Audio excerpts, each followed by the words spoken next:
इन समस्याओं का हल यहाँ भगवत गीता में दिया गया है। कौन सी समस्याओं का हल? वही वही तो समस्या है जो चलती आई है, जो हम हमेशा से भोग रहे हैं।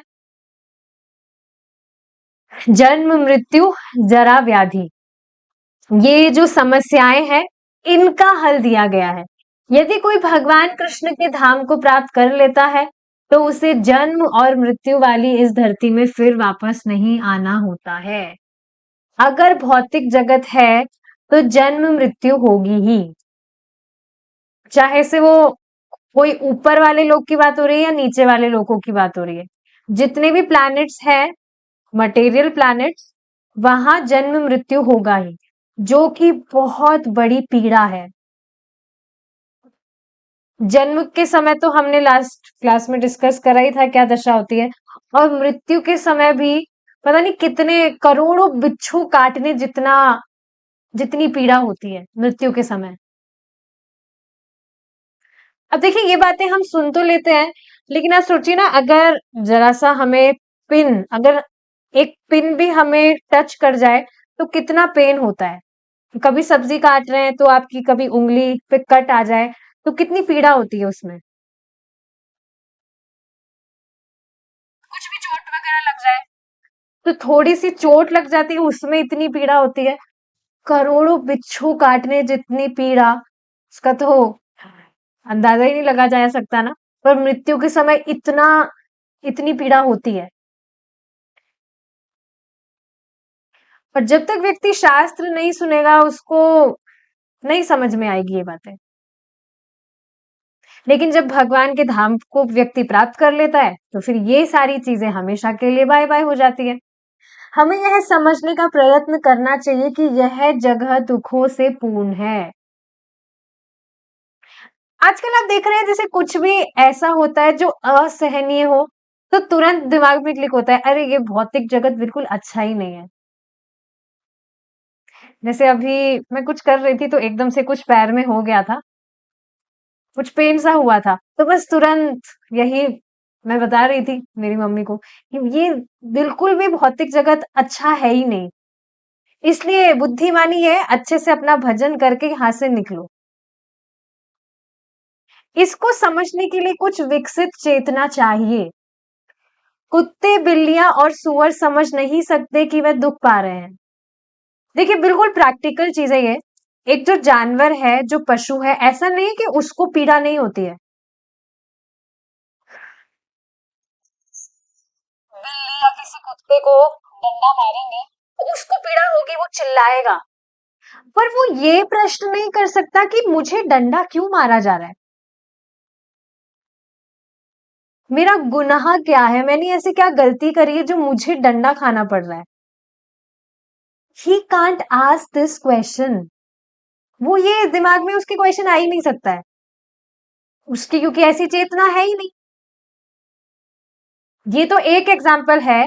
इसके अलावा जो भी व्यक्ति को दुख भोगने पड़ते हैं, तो दुख क्यों भोगने होते हैं? मैं दुख तो मैं चाहता ही नहीं हूँ मेरे जीवन में कि मुझे दुख आए, मैं तो सुख के लिए प्रयास करता हूँ। फिर भी मेरे जीवन में दुख आ क्यों रहा है, वो भी बेवजह?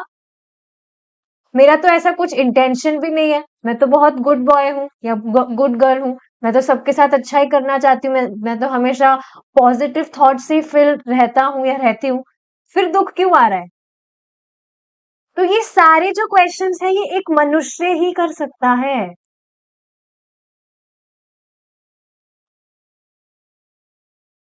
मनुष्य को तर्क संगत पशु कहा गया है, मतलब हु इज प्रमोटिंग एनिमल्स। परंतु उसकी इस विचारशीलता का उपयोग दुखमय स्थिति से मुक्त पाने का हल ढूंढने के बजाय पार्श्विक मनोवृत्ति को बढ़ाने में लगाया जा रहा है। जो भी चार चीजें हैं, eating, mating, sleeping and defending, ये है पार्श्विक चीजें। आहार, निद्रा, भय, मैथुन, ये चार चीजें हैं जो कि पार्श्विक चीजें हैं। पर आप देखेंगे जो व्यक्ति है, उस इन चार चीजों में ही तो कंपटीशन में लगा है। He is actually competing with animals.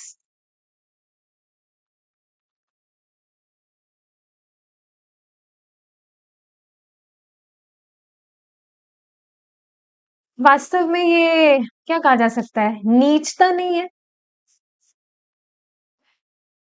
सोचिए कोई व्यक्ति है, ही इज वेरी क्वालिफाइड, बहुत अच्छे कॉलेज से पास आउट है, बहुत उसने फीस दिया है ताकि आगे जाके उसको अच्छा प्लेसमेंट मिले। होता है ना ऐसा, अच्छे अच्छे बड़े बड़े कॉलेजेस होते हैं, वहां पर बच्चे इसलिए एडमिशन लेते हैं ताकि आगे जाकर उनको प्लेसमेंट आसानी से मिल जाए किसी बढ़िया कंपनी में। तब ठीक है, उसने बढ़िया डिग्री विग्री ले ली है, बढ़िया उसको मतलब पूरा उसने पास आउट कर लिया कॉलेज, लेकिन अब उसको चपरासी का जॉब दिया जा रहा है और वो मूर्ख उससे सेटिस्फाइड भी हो रहा है। वाह, जॉब मिली है, चलो आखिरकार जॉब मिल गई मुझे, इतने टाइम से मैं पढ़ाई कर रहा था बस, अब फाइनली मुझे जॉब मिली। जितना उसने पूरे कॉलेज में फीस दिया, उसका सिर्फ एक चौथाई भाग उसको सैलरी उसका मिल रहा है, एंड ही सेटिस्फाइड। वो कुछ मतलब कुछ भी बोल भी नहीं रहा है, उसके अगेंस्ट कुछ नहीं बोल रहा है। ही इज थिंकिंग, वाओ मैं बहुत संतुष्ट हूँ, मुझे फाइनली जॉब मिला है, सैलरी मुझे मिल रही है हर महीने। Will this not be foolishness? पर यही तो हो रहा है। इस एग्जाम्पल से समझ पा रहे हैं आप? जो चार चीजें पशुओं को बहुत आसानी से प्राप्त है, उनको तो कुछ ऐसे जॉब भी नहीं करना पड़ता है, कुछ मेहनत भी नहीं करनी पड़ती उनको, ना कुछ घर बांधना पड़ता है और ना कुछ जॉब करना पड़ता है, कुछ भी मेहनत नहीं करनी होती, फिर भी ये चार चीजें बहुत सुलभ है उनके लिए। और उसी तरह से जो मनुष्य है, वो इतना इतना मेहनत करके भी सिर्फ इन चार चीजों को प्राप्त करके ही संतुष्टि समझ रहा है अपनी, तो क्या ये मूर्खता नहीं है? देखिए ये बातें हम डिस्कस कर रहे हैं तभी हमें समझ आ रही है, नहीं तो पहले जब ऐसा कुछ हमने सुना ही नहीं था तो कहाँ सोचते भी कहाँ थे इन चीजों के बारे में। मैंने जब पहली बार ये क्लास अटेंड की थी जिसमें प्रभु जी जानवर और इंसान के बीच में भेद बता रहे थे, समानता बता रहे थे कि चार चीजें क्या समान है और क्या भेद है, so that was quite striking for me. उस सेम लेक्चर को मैंने कम से कम 30-35 बार तो देखा ही होगा, इतना स्ट्राइकिंग था वो, एकदम मुझे रट गया था वो, और मैं आसानी से सबको बता रही थी फिर वो, इतना स्ट्राइकिंग था वो। और सच में स्ट्राइकिंग है, क्योंकि अपने आप से तो हमने कभी विचार भी नहीं किया ना, एटलीस्ट मैंने।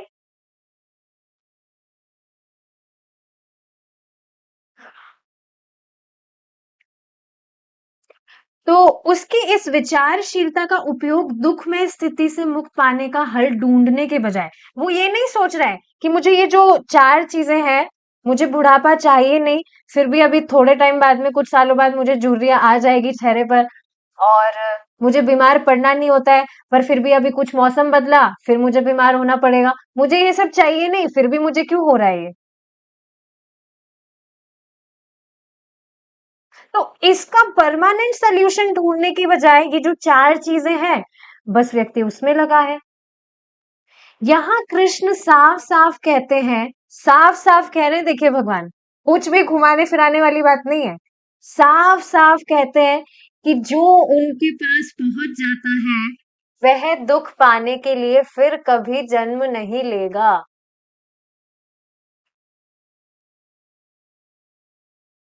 उनके पास जाने वाला महान आत्माओं को जीवन की सबसे बड़ी सिद्धि मिल चुकी है।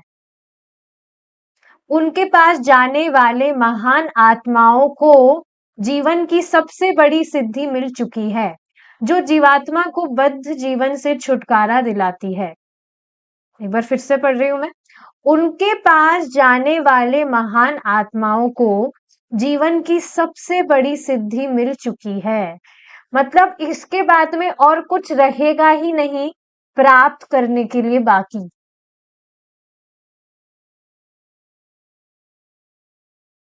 We are working on the highest goal of life, highest, topmost, जिसके ऊपर कुछ है ही नहीं।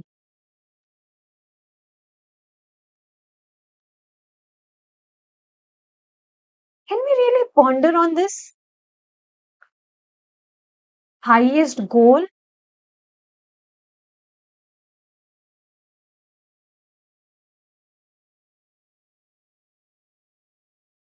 भगवान कृष्ण और सामान्य जीव में एक अंतर यह है कि सामान्य व्यक्ति एक समय में केवल एक स्थान पर ही उपस्थित रह सकता है, परंतु भगवान कृष्ण सारे ब्रह्मांड में हर जगह उपस्थित हो सकते हैं और साथ-साथ अपने धाम में भी। सो लाइक हम तो लिमिटेड है, हम तो एक समय पर एक जगह ही रह सकते हैं, दो जगह भी नहीं जा सकते हम। इस पर बहुत ही अमेजिंग एग्जाम्पल प्रभु जी देते हैं। आप देखेंगे जो व्यक्ति है वो कितना परेशान रहता है, हमको बड़ा घर चाहिए, 2 BHK 5 BHK जो भी BHK, हमें बड़ा बड़ा घर चाहिए, हमें हवेली चाहिए। एक माता जी है, तो उनका रिटायरमेंट हो गया है, शी इज ऑलमोस्ट 60 to 65। हमें, मेरा सपना है मैं 1 करोड़ की हवेली लूंगी, कोठी बनाऊंगी, बहुत बढ़िया, बहुत सुंदर। तो इस पर प्रभु जी बहुत अमेजिंग एग्जाम्पल क्या देते हैं कि चाहे से व्यक्ति कितना ही बड़ा घर ले ले, पर रहेगा तो वो एक रूम में ही। Is it not? क्या हम एक ही समय में पूरे घर में रह सकते हैं? एक ही समय में हम 2 रूम में भी नहीं रह सकते हैं। We can only live in 1 room. फिर भी व्यक्ति कितना प्रयासों में लगा है बस बिना मतलब के।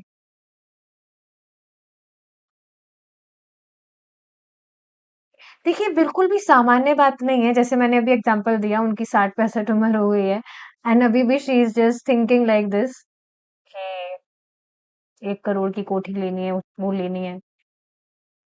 सामान्यता क्या कहा जाता है कि बुढ़ापे में भजन करना चाहिए, पर आप ये बात देख पा रहे हैं कि पूरा जीवन व्यक्ति जो किया है, बाद में भी उसकी जो मति है वो बस वहीं पर लगी रहेगी।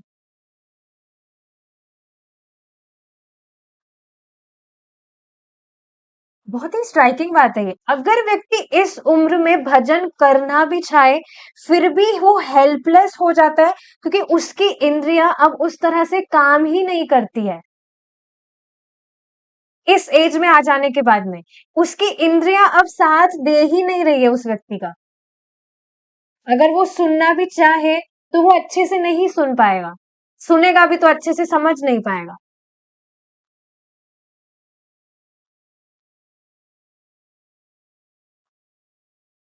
ये बात आप समझ रहे हैं that whatever we discuss, Shrimad Bhagavatam, Bhagavad Gita, जो भी ग्रंथ है ये कोई सामान्य ग्रंथ नहीं है। कितनी बुद्धि लगती है इनको समझने के लिए। ये बात एक है कि जैसे जैसे भगवान का नाम उच्चारण करता है व्यक्ति, तो इजीली समझने लगता है चीजों को, बट फिर भी ऑर्डिनरी बुक्स तो बिल्कुल भी नहीं है ये। तभी तो आप देखिए ना, स्टार्टिंग में जब हमने स्टार्ट किया था तो इतनी कैचिंग पावर नहीं थी कि हाँ इमीडिएटली जो बोला जा रहा है समझ ले, बट फिर भी कुछ कुछ समझ में आता था, बातें फेवरिंग लगती थी कि हाँ जो भी बताया जा रहा है अच्छा बताया जा रहा है।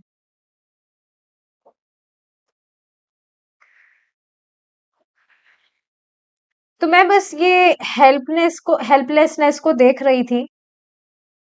मतलब मैं बता देती हूँ, मेरी जो नानी जी है, सो ठीक है, she accepted Krishna consciousness, chanting अब वो करती हैं, बट फर्स्ट डे जब मैंने उनको चैंटिंग करना बताया था, तो उनको पूरा उनसे हरे कृष्णा महामंत्र भी याद नहीं हो रहा था। On the very first day मेरे साथ में जब वो बैठे थे, तो उन्हें पूरा आधा घंटा लगा था एक माला करने में। मैंने उनको एक बड़े पेज पर लिख कर दिया था, so she was just reading, और रीड भी अच्छे से नहीं कर पा रही थी, हिंदी पढ़ना आता है बट फिर भी अच्छे से नहीं पढ़ पा रही थी। बार बार में एक एक अक्षर पढ़ने के बाद में भी गलती हो रही थी।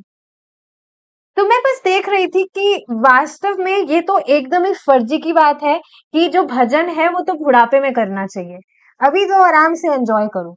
एक मूर्खतापूर्ण बात है ये। बुढ़ापे में तो व्यक्ति भजन कर ही नहीं सकता है, मतलब ऐसा नहीं कहा जा रहा कर ही नहीं सकता है, शुरू से अगर कर रहा है तो फिर डेफिनेटली उसकी इस तरह से ट्यूनिंग बैठ जाती है कि वो आगे भी करेगा, पर बुढ़ापे से भी भजन करना स्टार्ट कर सकता है। पर अभी जब आपकी जो इंद्रिय है वो बहुत सक्षम है, अच्छे से आप जब चीजों को समझ पाते हैं, तो अभी आप जिस तरह से, जिस उत्साह से आप भजन कर सकते हैं, वैसा उत्साह बुढ़ापे में नहीं रहता है। मति लगती भी तो नहीं है, क्योंकि पूरा उम्र जो किया है बस वहीं पर मति फंसी रहती है।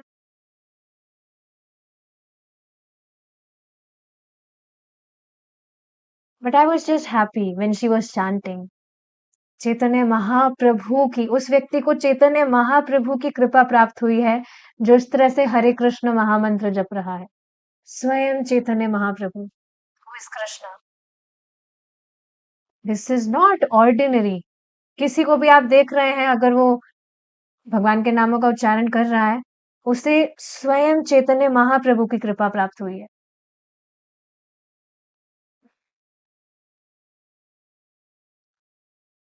तो ये आप चीज देख रहे हैं कि जो व्यक्ति है वो एक समय में केवल एक स्थान पर ही रह सकता है, लेकिन जो भगवान है वो सारे ब्रह्मांडों में, हर ब्रह्मांड में रह सकते हैं, हर ब्रह्मांड में, वो भी एक ही समय पर, और अपने धाम में भी रहते हैं। तो अभी भी जब हम भगवान के विषय में चर्चा करते हैं, तो स्वयं भगवान उसी टाइम पर आ जाते हैं श्रीमती राधा रानी के साथ। यत्र गीता विचारश्च पठनम पाठनम तथा मोदते तत्र श्री कृष्ण भगवान राधया सह। स्वयं भगवान कृष्ण श्रीमती राधा रानी के साथ आते हैं, जहां पर भी इस तरह से उनके विषय में चर्चा होती है। सो कृष्णा, कृष्णा तो भगवान है, भगवान के लिए तो कुछ भी इम्पॉसिबल नहीं है। भगवान कृष्ण सारे ब्रह्मांड में हर जगह उपस्थित हो सकते हैं एक ही समय में, और साथ साथ अपने धाम में भी। आध्यात्मिक जगत में कृष्ण भगवान का धाम गोलोक वृंदावन कहलाता है। भारत में स्थित वृंदावन वही गोलोक वृंदावन है जो पृथ्वी पर उतर आया है। तो देखिए, बाहर से अब लग सकता है कि वहां पर कुछ कुछ भी, मतलब नॉर्मल सिटी जैसा लग सकता है वो, बट वो नॉर्मल है नहीं। वो स्वयं भगवान का धाम है, गोलोक वृंदावन। भारत में स्थित वृंदावन वही गोलोक वृंदावन है। आध्यात्मिक जगत की बात हो रही है जो पृथ्वी पर उतर आया है। काफी बार प्रभु जी इस विषय में भी बताते हैं कि आप कभी वृंदावन जाएंगे, जाते हैं, तो आप देखेंगे वहां का जो वाइब है वो बिल्कुल डिफरेंट होता है, और आप इस चीज को तब ज्यादा ऑब्जर्व कर पाते हैं जब आप कॉन्शियस होने लगते हैं। समझ रहे इस चीज को? जैसे अभी आप जो भी कर रहे हैं, कभी कभी आपको गुस्सा आ जाता है, कभी कभी, पहले हो सकता था डेली ही आप करते थे ऐसा, कभी कभी गुस्सा आ जाता है, कभी कभी कुछ गलती हो जाती है, तो आपको खराब लगता है। Why? Because you are becoming conscious. पहले आप कुछ भी करते थे, आपको कुछ फर्क ही नहीं पड़ता था। Can you relate with this? कुछ भी कर रहे हैं, हाँ ठीक है कर रहे हैं, किसी पे चिल्ला दिया तो अपने आप को बहुत ग्रेट समझ रहे, देखो चुप करा दिया उसको। बट अब इस तरह का व्यवहार हो जाता है तो बहुत खराब लगता है। Why? Because we are becoming conscious. तो वैसे ही जब आप धाम जाते हैं, जाएंगे, तो आप ऑब्जर्व कर पाएंगे कि बिल्कुल अलग है वहां।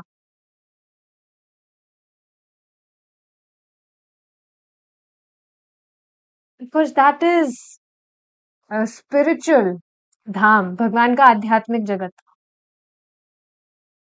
जब भगवान कृष्ण अपनी अंतरंगा शक्ति से अवतरित होते हैं, तो उनका धाम भी पृथ्वी पर उतर आता है। इस पर विचार कर रही थी।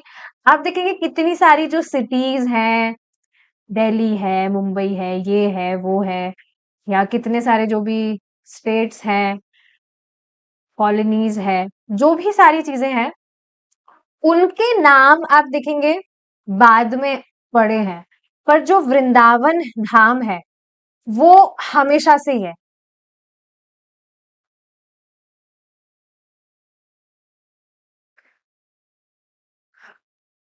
आप देखिए ना, महाभारत जो है, महाभारत अगर आपने देखी हो, तो उसमें भी वृंदावन का वर्णन है।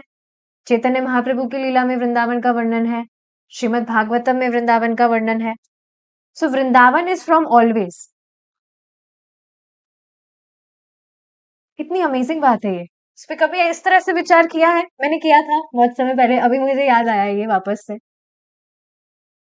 बाकी सारी जो भी सिटीज है, जो भी उनके नाम है, वो बाद में है, but Vrindavan is from always, because it is eternal spiritual world. और कोई भी व्यक्ति जो वृंदावन धाम रह रहा है, बाहर से एक्सटर्नली उसका बिहेवियर कैसा भी लग सकता है, but if he is residing in dham, then that is not ordinary. स्वयं श्रीमती राधा रानी की कृपा प्राप्त है उस व्यक्ति को, इस वजह से वो वहां रह पा रहा है। नहीं तो काफी सारे भक्त हैं जो बहुत सामर्थ भी है, उनके पास बहुत सामर्थ है, बहुत सामर्थ मतलब समझ रहे, धन वगैरह है, बट फिर भी वृंदावन जाकर नहीं रह पाते हैं। तो ऐसा नहीं सोचना चाहिए, सुनते तो हम स्टार्टिंग से ही है, भगवान की जब मर्जी होती है तभी हम उनके पास जाते हैं। जाते तो है हम, लेकिन ये बात है, जब भगवान की कृपा होती है तभी हम वहां जा पाते हैं। पर एक और बात समझनी चाहिए, इसमें काम चोरी नहीं होनी चाहिए। अभी भगवान नहीं बुला रहे इसलिए हम नहीं जा रहे, अभी भगवान का बुलावा नहीं आया। If you are desiring to go, then Krishna will sanction that. पर हाँ, बात यहाँ पर धाम में रहने की आ रही है, तो जो भी व्यक्ति वहां रह रहा है, एक्सटर्नली उसका बिहेवियर कैसा भी हो सकता है, but if he is residing in dham, that is not ordinary. धाम में चलना भी भक्ति है, पता है आपको? कुछ भी व्यक्ति कर रहा है, सो रहा है, खा रहा है, चल रहा है, सब कुछ भक्ति है वहां पर। This is the potency of dham. दूसरे शब्दों में, जब भगवान कृष्ण इस पृथ्वी पर अवतरित होते हैं, तब वे उस स्थान विशेष पर ही प्रकट होते हैं। वृंदावन धाम में ही भगवान प्रकट होते हैं, मुंबई में या दिल्ली में नहीं होंगे। इसके बावजूद भी भगवान कृष्ण का धाम सदैव वैकुंठ के दिव्य वातावरण में बना रहता है। इस श्लोक में भगवान कृष्ण घोषणा करते हैं कि जो उनके निवास स्थान वैकुंठ में आता है, उसे इस भौतिक संसार में फिर कभी भी जन्म नहीं लेना होता है। ऐसे व्यक्ति को महात्मा कहते हैं। पाश्चात्य देश में महात्मा शब्द साधारणतया महात्मा गांधी के संबंध में सुना जाता है, परंतु हमें समझ लेना चाहिए कि महात्मा महात्मा किसी राजनीतिक नेता की उपाधि नहीं है। महात्मा मीन्स महान आत्मा, ग्रेट सोल। बल्कि महात्मा से तात्पर्य प्रथम श्रेणी के कृष्ण भावना भावित व्यक्ति से है, जो कि कृष्ण लोग जाने के योग्य है। तो देखिए, ग्रेट सोल का अर्थ ही क्या है? जो भगवान कृष्ण को समर्पित है। सामान्यतः लोग कह देते हैं he is a great man, he is a great women और वॉट एवर, बट वास्तव में ग्रेट क्या है? सच में महानता क्या है? कि जो व्यक्ति है वो भगवान कृष्ण को समर्पित है। आप सोचिए ना, अगर किसी व्यक्ति को पता चल गया that this is the highest goal and this is the only purpose of my life, तो फिर क्यों ही कोई एकदम ही पागल व्यक्ति नहीं होगा जो और भी कहीं एक्सप्लोर करने जाएगा? अरे भाई, बता दिया गया है हाईएस्ट है, हाईएस्ट का मतलब इसके ऊपर कुछ नहीं है, तो फिर तुम, अगर तुम्हारी लोएस्ट में बुद्धि है, तो फिर जाओ तुम, खुद ही नहीं समझ पा रहे हो तो। व्यक्ति को देखिए अपने विवेक से काम लेना पड़ता है। खुद का जो भी उसको बात बताई जा रही है, उसको अपना हित समझना चाहिए कि ये बात मुझे बताई क्यों जा रही है।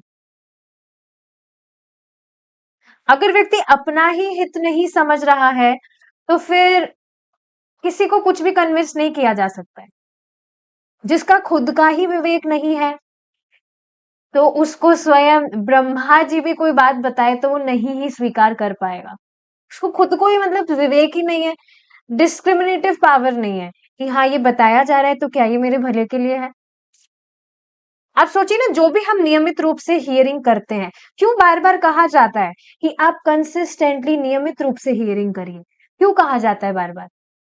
ताकि उससे हमें कुछ अपने हित की बात समझ में आई, ताकि उससे हमें हमारे कुछ हित की बात समझ में आए कि ये बात है, हाँ ये बात है, अच्छा ऐसे करना है, अच्छा ये बात बताई जा रही है, अच्छा ऐसे करना होता है, मैं तो बिल्कुल ऑपोजिट कर रहा था। तो सुनेंगे तभी तो समझ में आएगा। तो हियरिंग हम करते ही इसलिए है ताकि हमें हमारी हित की बात समझ में आए कि ये हमारे हित के लिए है। और अगर कोई भी व्यक्ति अपना हित चाहेगा, अपना हित समझेगा, तो सुनेगा तो कन्विंस हो जाएगा कि हाँ ये बात ऐसे है, तो लेट्स फॉलो। लेकिन अब किसी को मतलब ही नहीं है, तो फिर क्या कर सकते हैं? कुछ भी नहीं कर सकते।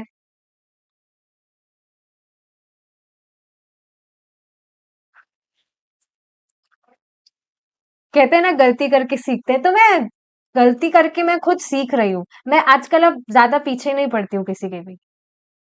सिद्धांत बता दिया गया है, अब आपको स्वीकार करना है तो करिए आप।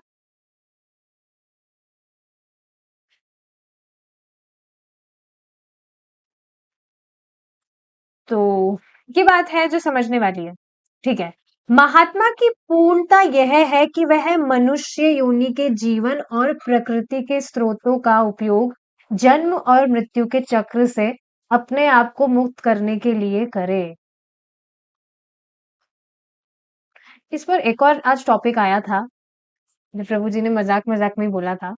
अगर कोई व्यक्ति आपको कह रहा है कि भगवत गीता मत पढ़िए, जो भी आप भक्ति वक्ति कर रहे हैं, आप ये मत करिए, तो क्यों ना करें? इसके लिए आप हमें 10 रीजंस बताइए कि हम भगवत गीता क्यों ना पढ़ें। वो भी पेपर में लिखकर आप हमें बताइए, उसपे साइन भी करिए कि हाँ ये 10 रीजन है, इस वजह से भगवत गीता पढ़ने के आपको ये नुकसान है, इस वजह से आप भगवत गीता मत पढ़िए। तो सामने वाला आपको कुछ बोल रहा है, उससे झगड़ा नहीं करना है। उसको आप बिल्कुल शांति से इस तरह से पूछ सकते हैं कि भाई क्यों हम भगवत गीता ना पढ़े? मनुष्य जीवन मिला है, हम कोई पशु तो है नहीं, कोई बिल्ली या कुत्ते तो है नहीं हम कि हम गीता ना पढ़े, क्योंकि बेचारे वो तो चाह कर भी नहीं पढ़ सकते। पहली बात, चाहत आएगी नहीं, और अगर मानिए आ भी गई तो फिर भी वो नहीं पढ़ पाएंगे। क्षमता ही नहीं है क्योंकि उनमें कि वो कुछ शास्त्र अध्ययन कर सके। तो हमें जब क्षमता मिली है तो फिर हमें क्यों नहीं पढ़ना चाहिए? आप बस 10 रीजन हमें लिखकर बता दीजिए। आपकी बात हम बिल्कुल सुनेंगे, मना नहीं कर रहे हम। बिल्कुल भी आपकी बात की अवहेलना नहीं की जाएगी। पर आप 10 रीजन हमें बता दीजिए कि हमें गीता क्यों नहीं पढ़नी चाहिए?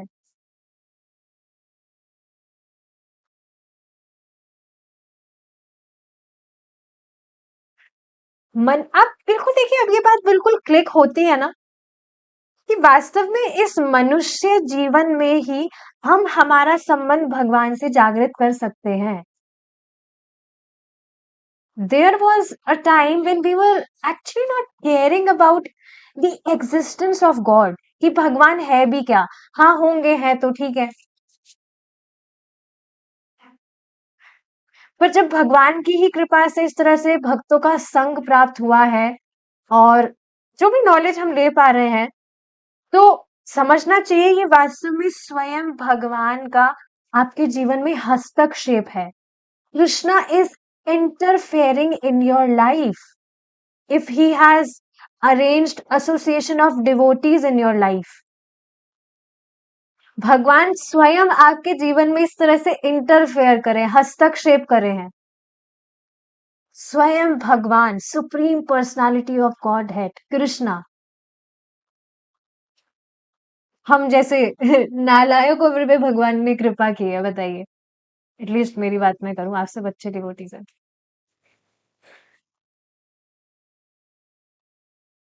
तो फिर क्यों नहीं पढ़नी चाहिए भगवत गीता? क्यों नहीं करनी चाहिए भक्ति?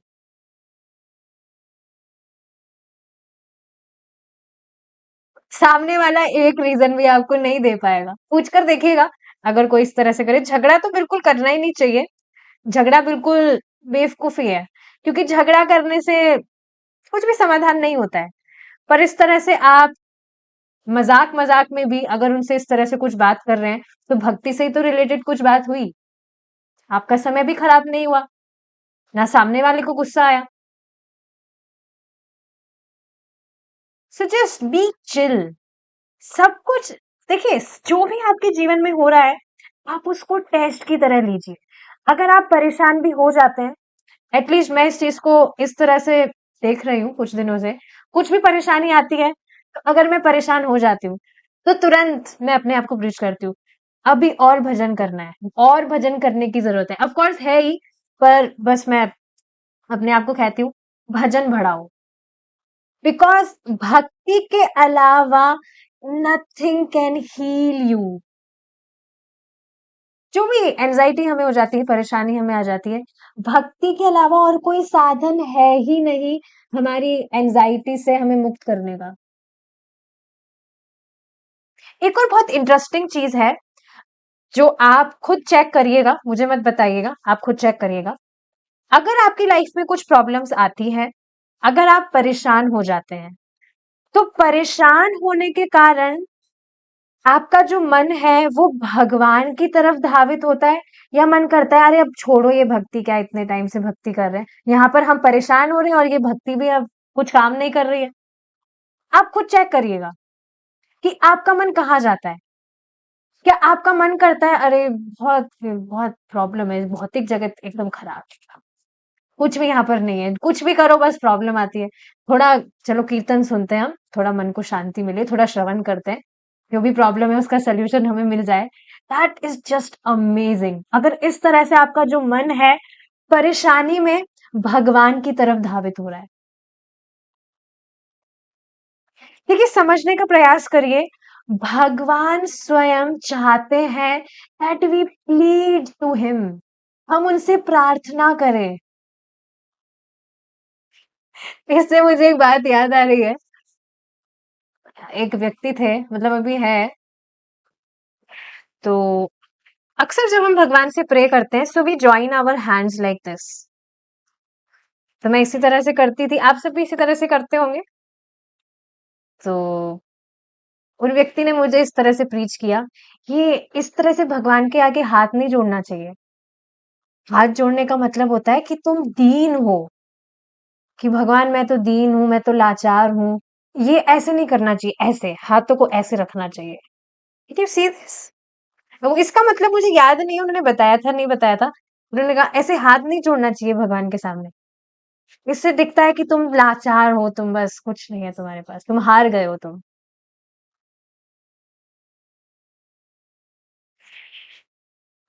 बताइए, कैसे उल्टी प्रीचिंग चल रही है बिल्कुल।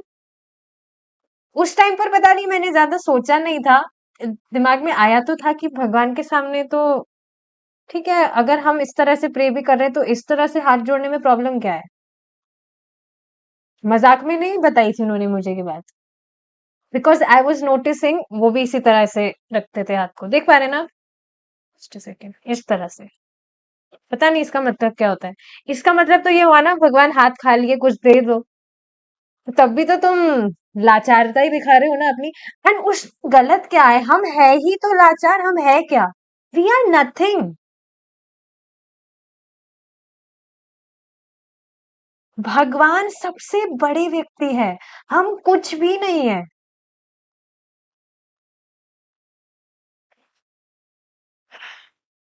तो पता नहीं क्यों उल्टी प्रीचिंग चल रही है बस भौतिक जगत में, और कुछ नहीं है। आपको भगवान से विमुख कैसे होना है, उसके लिए बहुत सारे प्रचारक आपको मिल जाएंगे, ढूंढने की जरूरत नहीं है।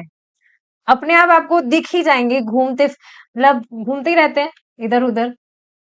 भगवान से विमुख कैसे होना है, कैसे भगवान से अपनी मति हटानी है, उसके लिए आपको खूब लोग मिल जाएंगे।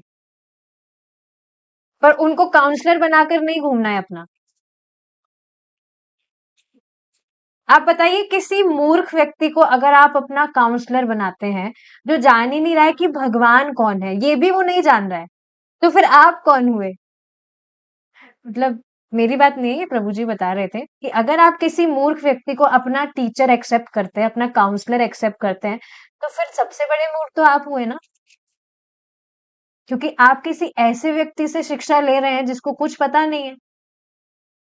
आप खुद बताइए ना, आप हमेशा गाइडेंस किससे लेना चाहेंगे?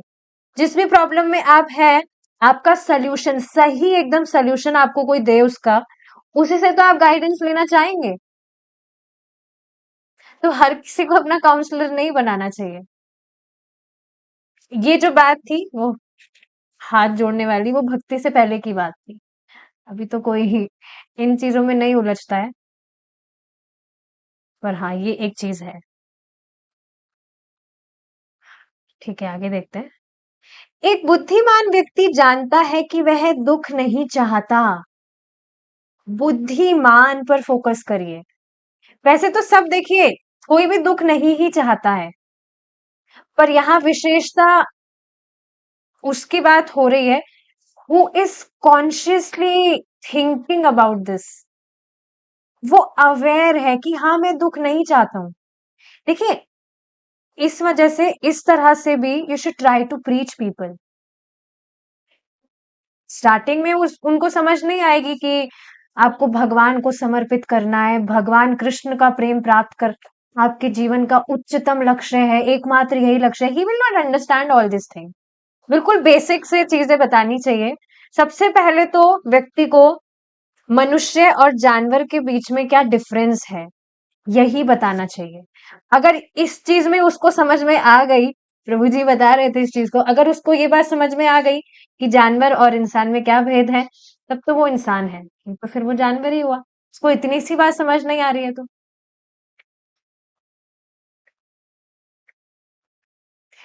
बिल्कुल प्रैक्टिकल चीजें ये।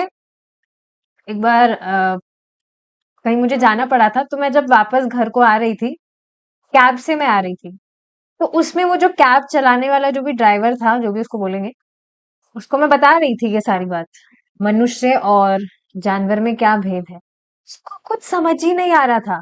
वो बस मजाक में टाल रहा था, वो बस चाह रहा था कि मैं एकदम चुप हो जाऊं, मैं कुछ बोलूं ही ना उसे।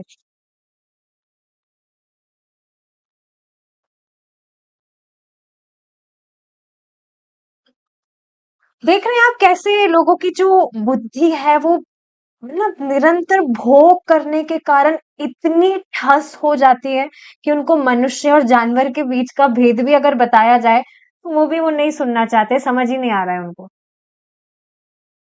पर एक जो बुद्धिमान व्यक्ति है, उसको स्ट्राइक करेगी ये बात कि हाँ, चार चीजें तो पशु भी कितना बढ़िया मतलब कर रहे हैं, कुछ मेहनत भी नहीं कर रहे, हम भी वही चीज कर रहे हैं, तो हमें कुछ और मतलब होगा ना, कुछ ऊपर की चीज। तो एक बुद्धिमान व्यक्ति जानता है कि वह दुख नहीं चाहता, परंतु दुख उस पर बलपूर्वक थोपे जाते हैं। जैसा कि पहले बताया गया है, हम सदैव मन, शरीर, प्राकृतिक उपद्रवों अथवा अन्य जीवों के कारण दुखमय स्थिति में रहते हैं। जो भी तीन ताप है, आधि दैविक, आध्यात्मिक और आधि भौतिक। Let me just repeat it in case आप भूल गए हो। आधि दैविक जो देवताओं के द्वारा प्राप्त होते हैं, जो भी नेचुरल डिजास्टर्स वगैरह हैं, बाढ़ आ गई, भूकंप आ गया, ये है आदि दैविक क्लेश।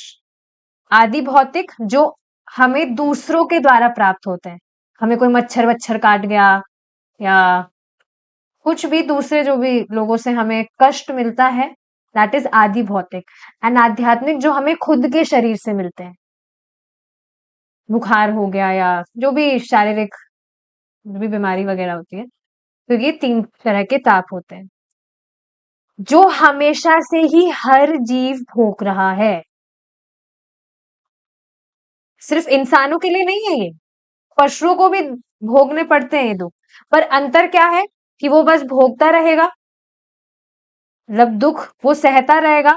ही कांट क्वेश्चन कि ये दुख मुझे क्यों मिल रहे हैं।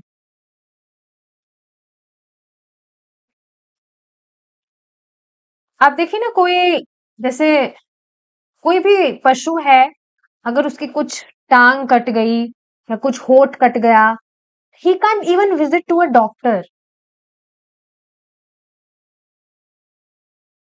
पशुओं के समाज में डॉक्टर्स होते भी नहीं है, पर इसके समाधान के लिए वो कुछ नहीं कर सकता है। सिर्फ the only thing he can do is suffer. सिर्फ उस दुख को, उस पीड़ा को सहने के अलावा वो कुछ भी नहीं कर सकता है। उसका कुछ भी कट गया है, देखा है आपने कभी कोई जो कुत्ता है, उसकी टांग में कुछ हो गया तो वो लंगड़ा के चलेगा, या किसी पक्षी का कुछ पंजा कट गया तो फिर वो हेल्पलेस है, कुछ नहीं कर सकता है।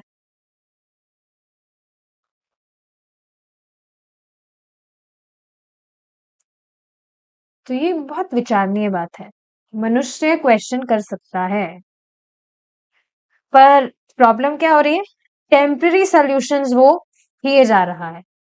ठीक है, समझ रहे हैं, हम एलिवेटेड है, हम इंटेलिजेंट है, पर टेम्पररी सॉल्यूशंस की जगह परमानेंट सॉल्यूशन पर जो अ, ध्यान दे, उसको बुद्धिमान बताया जा रहा है। किसी ना किसी प्रकार का दुख सदैव हमारे ऊपर थोपा जाता है। अग्री? यह भौतिक संसार दुख के लिए ही बना है। क्यों दुख के लिए बना है? ताकि अच्छे से भजन, मतलब दुख के लिए इसलिए बना है ताकि व्यक्ति यहाँ से बाहर निकलने की प्लानिंग बनाए कुछ। अरे भाई, दुख का घर है तो कोई सुख का घर भी है, कहीं मिलेगा सुख का घर? हाँ है ना, भगवान बता रहे हैं, मेरे धाम आ जाओ। तो भौतिक संसार दुख के लिए ही बना है, ताकि व्यक्ति समझे। जब तक दुख नहीं होता है तब तक हम कृष्ण भावना भावित नहीं हो सकते हैं। Can you really agree on this?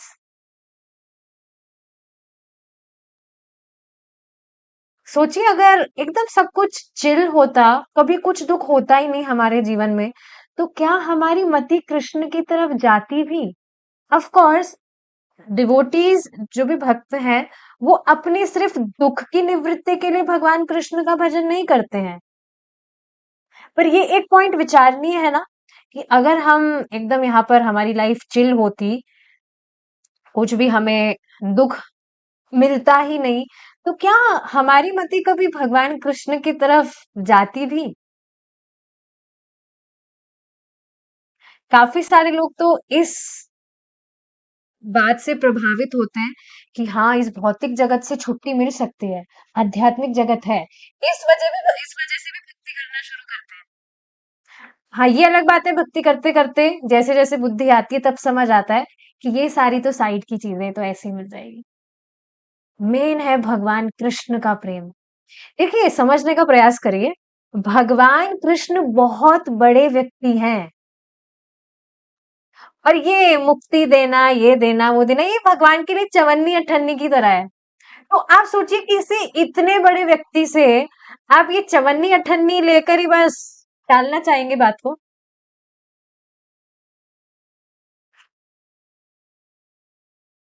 Is it not?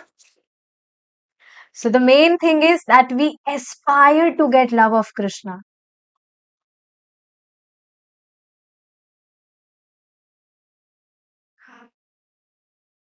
सामान्य बात नहीं है ये, क्योंकि काफी सारे जो लोग हैं वो इन चीजों से भी प्रभावित हो जाते हैं। जो भी भगवान से प्रेम की नीचे वाली चीजें हैं उनसे, उन कोई स्वर्ग के लिए कुछ करेगा, कोई बड़े ऊपर जो लोग हैं उनके लिए जाके करे, उनके लिए कुछ करेगा, मोक्ष के लिए मोक्ष की प्राप्ति के लिए कुछ प्रयास कर रहा है। तो ऐसा नहीं है कि सभी जो लोग हैं वो भगवान कृष्ण का प्रेम ही प्राप्त करना चाहते हैं।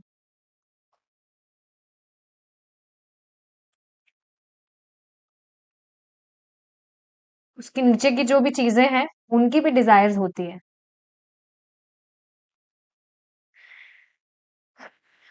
बट या मुझे आई एम लाइक श्योर कि यहाँ पर कोई भी स्वर्ग की प्राप्ति हो जाए या ये प्राप्ति हो जाए, उसके लिए नहीं भजन कर रहे हैं। ठीक है, तो ये बहुत ही अमेजिंग पॉइंट है कि जब तक दुख नहीं होता तब तक हम कृष्ण भावना भावित नहीं हो सकते हैं। दुख तो वास्तव में वह प्रेरणा है जो हमें कृष्ण भावनामृत तक ऊपर उठने में सहायता देती है। सो सी, नेक्स्ट टाइम जब भी आपके जीवन में दुख आए, देखिए ये बहुत मुश्किल होता है, I agree on this, but हमेशा इस चीज को, कुछ जो पॉइंट्स है आप उसको नोट कर सकते हैं, कुछ ऐसे पॉइंट्स जो डेली आपको फेस करने पड़ते हो। जैसे दुख की बात आ रही है, तो कुछ भी आपकी लाइफ में प्रॉब्लम आ रही है, दुख आ रहा है, तो आप उसको एक प्रेरणा की तरह लीजिए, जैसा प्रभुपाद जी यहाँ बता रहे हैं। वास्तव में वह प्रेरणा है जो हमें कृष्ण भावनामृत तक ऊपर उठने में सहायता देती है। So any problem, that can be any problem which is coming to you in your life, तो बस विचार करिए उस चीज पर कि यह प्रेरणा है ताकि मेरा जो ध्यान है वो और भगवान की तरफ आकृष्ट हो। एक और चीज आप इस पर नोट कर पाएंगे, ऑब्जर्व कर पाएंगे अगर इस पर विचार करेंगे, तो आप किसी भी कारण अगर परेशान हुए हैं तो उसका कारण भगवान, मतलब भगवान से रिलेटेड वो बात नहीं होगी, वो कुछ भौतिकतावादी बात ही होगी जिसकी वजह से आप परेशान हुए होंगे या होते हैं। विचार करके देखिए लास्ट टाइम आप किस बात से परेशान हुए थे, इसमें मैं विचार कर पा रही हूँ और मुझे ये बात समझ में आ रही है then that was not actually Krishna consciousness वाली परेशानी, जो भी वो बात थी।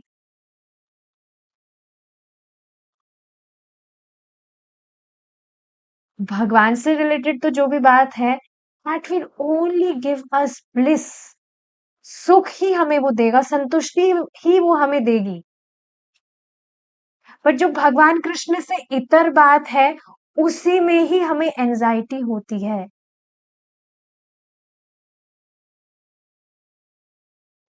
तो जो भी एंजाइटी हमें हो रही है वो हमें प्रेरणा देने के लिए है कि हम, ताकि हमारा जो ध्यान है वो भगवान कृष्ण की तरफ आकृष्ट हो। बुद्धिमान व्यक्ति प्रश्न करता है कि ये दुख उसके ऊपर बलपूर्वक क्यों थोपे जाते हैं, लेकिन आधुनिक संस्कृति का दृष्टिकोण है मुझे दुख सहने दो, मादक वस्तुओं का सेवन करके मुझे दुखों को ढकने दो, बस यही।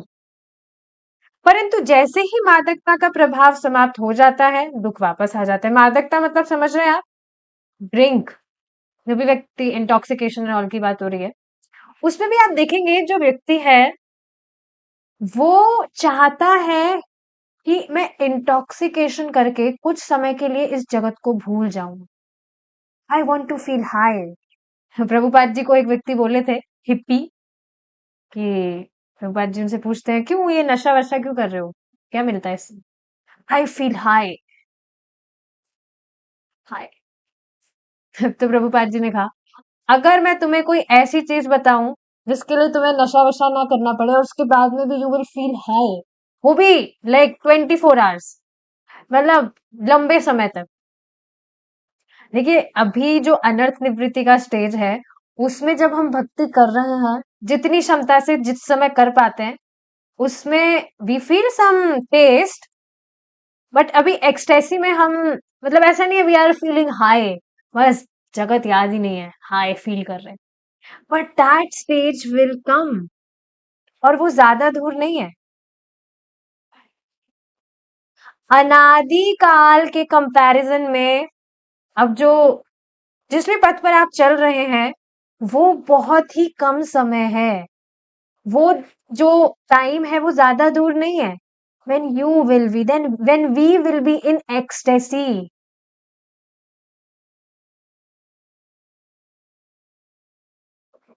तो यहाँ पर जो व्यक्ति है वो कुछ समय के लिए नशा करके इस जगत को भूलना चाहता है ताकि उसके जो भी दुख है वो भूल जाए, वो जो भी परेशानी है, पत्नी चिल्लाती रहती है, बॉस भी चिल्लाता रहता है, बच्चे भी सुनते नहीं है, जो भी, मतलब that can be any material problem, उसको भी इसलिए कुछ समय के लिए भूल जाए, इस वजह से वह नशा करता है ताकि वो हाई फील जो भी करे, व्हाटएवर, मुझे नहीं पता। तो ये देखिए ना, दुख को ढकने का ही तो प्रयास हुआ ये, he is actually not working on the permanent solution कि कैसे हमेशा के लिए मैं ऐसे किसी स्थान पर चल जाऊं जहां पर कभी पत्नी चिल्लाए ही ना, मतलब जो भी कुछ भी बातें हो सकती है वो, या कुछ भी मच्छर काटे ही ना, बुखार आए ही ना। इस परमानेंट सोल्यूशन पर वो काम ना करके अपने दुखों को ढकने का प्रयास कर रहा है। मच्छर काट रहा है तो क्रीम लगा लेगा या जाली लगा लेगा, बुखार आ गया दवा खा लेगा। These are temporary solutions. Of course ऐसा नहीं कहा जा रहा बुखार आ रहा है तो आप ध्यान मत रखिए, दवा ना लीजिए। बात यहाँ हो रही है कि टेम्पररी सॉल्यूशंस, आप समझ रहे हैं कि व्यक्ति परमानेंट सॉल्यूशंस पर ध्यान ना देकर अपने दुखों को ढकने का प्रयास कर रहा है। परंतु लेकिन जैसे ही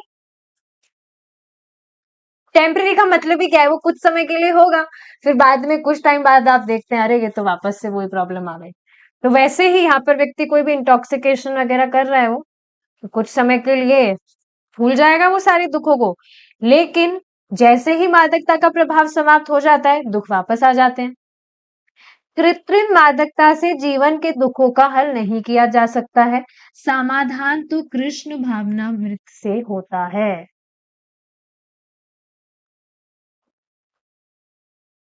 इस पर और काफी सारे पॉइंट्स हैं which we will continue in our next class if Krishna is willing, because time अब हो गया है, so we will stop here now.